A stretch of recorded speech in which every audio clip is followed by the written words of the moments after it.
Hello，大家好，歡迎收睇今集嘅中華國標。咁嚟緊咧3月同埋4月份咧，我哋中華國標咧都有啲指定嘅貨品咧係做緊呢一個特別優惠俾大家嘅。咁而今次咧就介紹呢一個北京嘅手錶啦。咁我哋今次嘅呢個北京手錶咧，首先咧就介紹呢一款就係60週年嘅彩色陀飛輪。嗱，咁而呢一款手錶嘅簡單嚟講咧，佢嘅外殼咧就係用咗玫瑰金，即係鍍玫瑰金色啊。咁而個錶盤位置咧就有唔同嘅顏色，咁就係呢個煙燻嘅綠色啦。煙燻嘅灰色同埋呢一個煙燻藍色，咁啊主要呢一款手錶咧，佢就係以一啲比較簡潔嘅主題作為呢一個錶盤嘅。咁如果係中意一啲比較簡單啲嘅，但係又帶有一啲中國風嘅話咧，咁而北京手錶咧就係你哋嘅選擇啦。咁而喺6點位置咧就係一個靈燕嘅偏心陀飛輪。咁而呢一個靈燕嘅無卡圖偏心陀飛輪咧，亦都係北京手錶咧最著名嘅一個機芯嚟嘅。咁我哋再睇下呢個側邊嘅位置。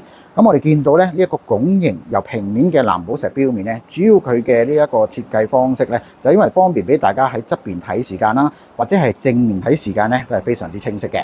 咁再睇翻個錶底啦，錶底咧都係做咗一個透視嘅錶底啦。咁而呢一個咧就係手動上鏈嘅陀飛輪。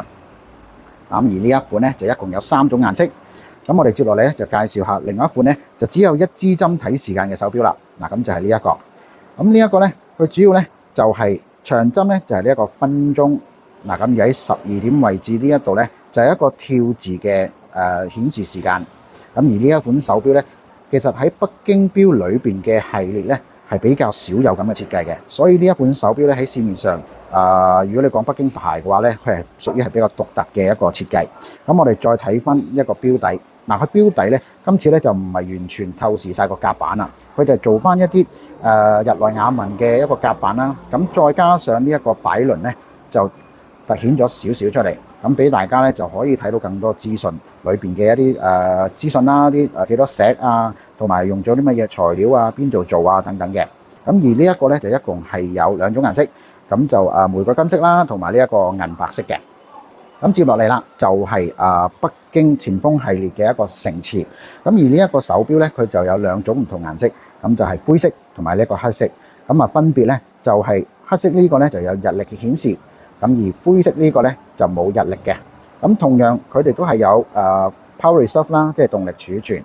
咁而6點位置咧就係好清晰嘅呢一個陀飛輪靈燕嘅無卡度陀飛輪啦。咁我哋再睇翻呢一隻手錶，佢主要咧其實都有少少細心位嘅。咁我哋見到北京城池嘅呢一個 logo 啦，咁而佢嘅錶殼咧都係用咗一啲城池嘅嗰個瓦頂咧做翻個設計嘅。咁而呢隻手錶嘅直徑咧就係43mm。咁而佢個錶底咧，我哋再睇睇，亦都係用咗一啲透視嘅錶底。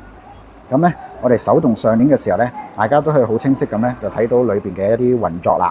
咁而呢個就配搭翻一個牛皮啦，咁而2種唔同嘅顏色。咁而另外一種咧，就設計上邊咧，亦都係帶啲特別嘅。咁就係利用咗一啲我哋叫做古建築，中國嘅古建築榫卯結合咧，就做咗喺呢一個錶殼啦。咁當然佢呢個錶殼就唔係用榫卯咁樣結合埋一齊，只不過佢個靈感咧就源自於中國嘅呢一個古建築榫卯嘅方式。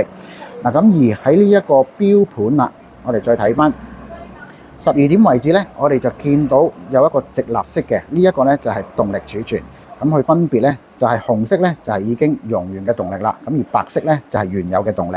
咁我哋都可以手動上鏈咧，就咁樣可以俾大家睇下，佢慢慢咧白色個位置咧就會慢慢上升嘅。嗱，咁而3點位置咧就利用咗啲書法嘅體系咧，就設計咗一個北京嘅字出嚟。咁喺9點嘅位置咧就係呢一個日曆嘅顯示。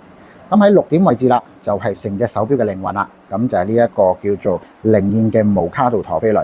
咁而佢顏色上邊咧就一共有2種，一個咧就係灰色，另一個咧就係白色。咁我哋再睇翻佢個錶底啊。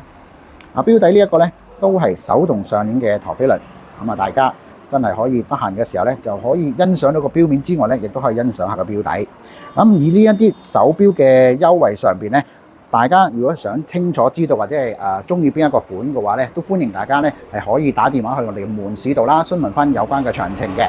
咁如果係想要試實體嘅話咧，即係如果係想要試呢一個實物嘅話咧，亦都係歡迎大家嚟到我哋嘅佐敦如畫國貨嘅中華國錶啦。咁就去試下，除咗北京手錶之外咧，我哋都有包括好多唔同嘅國錶品牌啦，亦都有啲唔同嘅國潮品牌嘅。歡迎大家可以嚟到我哋嘅門市打卡。好啦，咁又係時候同大家講再見啦，拜拜。